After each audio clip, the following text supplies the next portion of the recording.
How are you guys doing? Today is Monday, May 24th, 2021, out here in this quarantine. I'm James Sims, and for this episode of The Elite, now that the Serie-A season of 2020-2021 has been finished, with this episode, I plan on reviewing the entire season by helping people understand how to read the table and how the table shapes how soccer is going to be played in Italy for the next year, because of course how teams place this year will definitely affect their schedules next year. And just to understand that, I think it's worth understanding how the Serie-A works. So the Serie-A is they're the best league in Italy, comprised of the best 20 teams in the league. And the way they measure how each team does is that they will measure a team season beginning to end. Because unlike other sports, because there's 20 games, each team actually has the ability to play.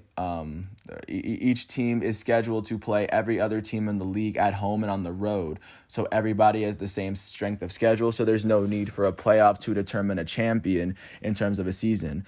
And even though they do have domestic cups that are single game elimination, whereas they do have it in a playoff format where it's still incredibly competitive. But we're talking about for the entirety of a season, they have a formula, or they have a system in place to measure who the best team at the end of the season is.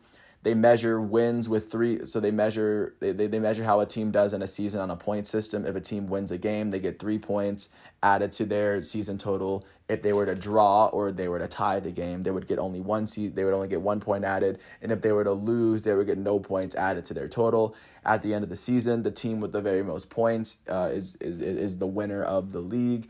Whoever has the second most points has second place, and then it goes so on, so forth, all the way down to the last places. In Serie-A, because in Italy it is the top league in Italy, if you finish in the bottom 3 in Serie-A, you officially get relegated. If you finish in the top 17 places, you earn a spot to play in the Serie-A next season, but the bottom 3 will drop to the second division of Italy, as the very best 3 teams in the second division of Italy will take the place of the 3 worst teams in the Serie-A. That's how it works every single season. That's the system that works in place to make sure that it is the best 20 teams playing in Italy that are officially playing in the Serie-A every year.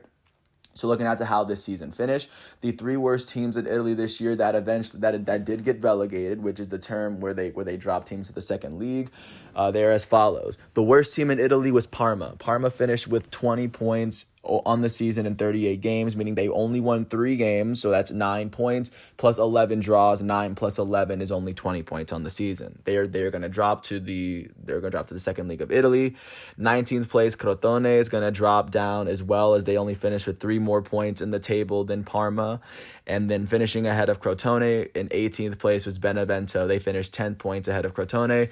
But the 3 of Benevento, Crotone, and Parma, they had a good run in the 2020-21 Serie-A, but for 21-22, they will not be competing in Serie-A. But looking at the teams 7 through 17 that have clinched a spot to play in Serie-A, but have not earned a spot to play in a continental tournament. 17th place went to Torino. Torino finished 4 points ahead of 18th seed Benevento. Cagliari finished 1 seed ahead of Torino with the same amount of points. They both have 37. Finishing 2 points ahead of Cagliari was 15th place Spezia. Finishing 1 point ahead of them was 14th place Udinese and 13th place Fiorentina in Florence. Second place Bologna finished 1 point ahead of Fiorentina. And for 12th, 11th place Genoa finished 1 point ahead of 12th place Bologna for 11th place. Hellas Verona finished 10th place, right above Genoa, after drawing with Napoli in possibly their biggest game of the season. 9th place Sampdoria finished 7 points ahead of 10th place Verona for 9th.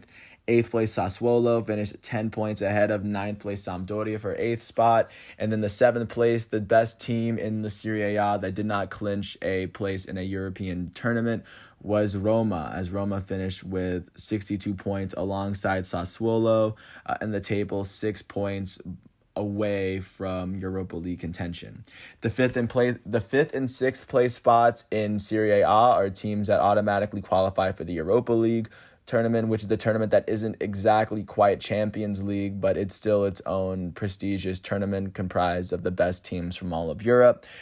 In Italy, because Serie-A is considered one of the most competitive of the European soccer leagues. 4 teams from Serie-A make the Champions League, and the 2 best teams that don't make Champions League make Europa League, which is 5 and 6. 6th seed went to Lazio. Lazio finished 6 points ahead of Roma after Lazio played in Champions League this year. Eventually got destroyed by Bayern in the round of 16, but that's how far they made, but they finished 6th in Serie-A. Finishing right ahead of them was Napoli, who going into yesterday was holding on to a Champions League spot, but then they ended up drawing in a game where Juventus ended up winning, so Juventus ended up passing them, but regardless, Napoli will be competing So Napoli will be competing in that 5th spot. Sitting right ahead of them, the 4th spot in Serie A belongs to Juventus after a very up and down, a very stressful season. They ended up barely squeaking into Champions League contention by 1 point. Sitting alongside Atalanta. After Atalanta's draw, Atalanta will finish 3rd with a tiebreaker over Juventus in goal differential. So it'll be Juventus and Atalanta sitting 3rd and 4th. Sitting 1 point ahead of Atalanta, holding that Serie A runner-up spot, was AC Milan after putting up an amazing season. Milan would end up beating Atalanta, or they would end up. No. Milan would have to beat. Yeah, they would end up beating Atalanta in order to pick up this win, in order to surpass them and pick up that 2nd spot.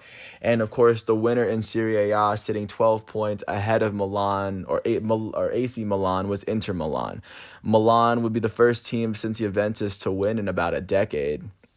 They would go on to take on the table. They won by 12 points after AC Milan led for almost half the season. They would run away with it for the second half as Milan got fatigued. A big title win, and I think it meant a lot considering Inter Milan didn't even qualify for Europa League out of Champions League last year. So that's how the table is looking, as Inter Milan is the team that runs away with it. Looking at the goal-scoring leaders, there were 6 players in Serie A that finished with at least 20 goals on the season. Tied for 5th, you had Simeone Chukwutu Nwankwo. Sorry if I butchered the name. Him and Ciro Immobile, the elite Italian striker on Lazio, both finished with 20 goals on the season. Finishing 4th for Fiorentina was Dusan Vlahovic. He finished with 21 on the season. Third in goal scoring this year was Luis Fernando Muriel Fruto out of Atalanta. He finished with 22 goals. Second in the league in goals was Romelu Lukaku, the elite Belgian striker for Inter Milan. He had 24 goals on the season. For the Serie A champs, and then finishing right ahead of him was Cristiano Ronaldo, the goated Portuguese forward for Juventus. He finished with 29 goals on the season, 1 goal away from 30, even though Juventus benched him last game. Looking at the leaders and assists, you had 3 players that finished with 10 on the season. You had Piotr Zielinski of Napoli, Juan Cuadrado of Juventus, and Henrik Mkhitaryan, sorry if I butchered the name. He finished with 10 assists they all finished with 10 assists on the season. Finishing second, and the only player on both lists was Romelu Lukaku. Lukaku would finish with 11 goals from Inter Milan. With his 24 goals, he had 35 scoring plays on the season. And right ahead of him was Ruslan Malinovsky, who finished with 12 assists on the season to lead Serie A out of Atalanta. And then looking at the leaders in clean sheets, the leader was Samir Handanovic from Inter Milan. He had 15 clean sheets on the season in 37 matches. Second went to Gianluigi Donnarumma, the elite young goalie for AC Milan, who had 14 in 37 matches. Third in the league was Pierluigi Golini, who had 10 for Atalanta. Fourth was Pepe Reina for Lazio, who had 9 on the season. And then there's a 4-way tie for 5th as David Ospina from Napoli, Mattia Perin from Genoa, Juan Musso from Udinese, and Bartolomiej Jogowski from Fiorentina all finished with 8 clean sheets on the season to give a sense of how well the Serie A goalies played. And with that said, that is what the Serie-A that's what the Serie-A season looks like in its conclusion as of today, Monday, May 24th, 2021, out here in this quarantine. I'm James Sims. This is The Elite. I want to thank everyone for listening to all 10 minutes of this piece. I hope all is well, and peace out. I'll catch you with another episode following this for the Ligue 1.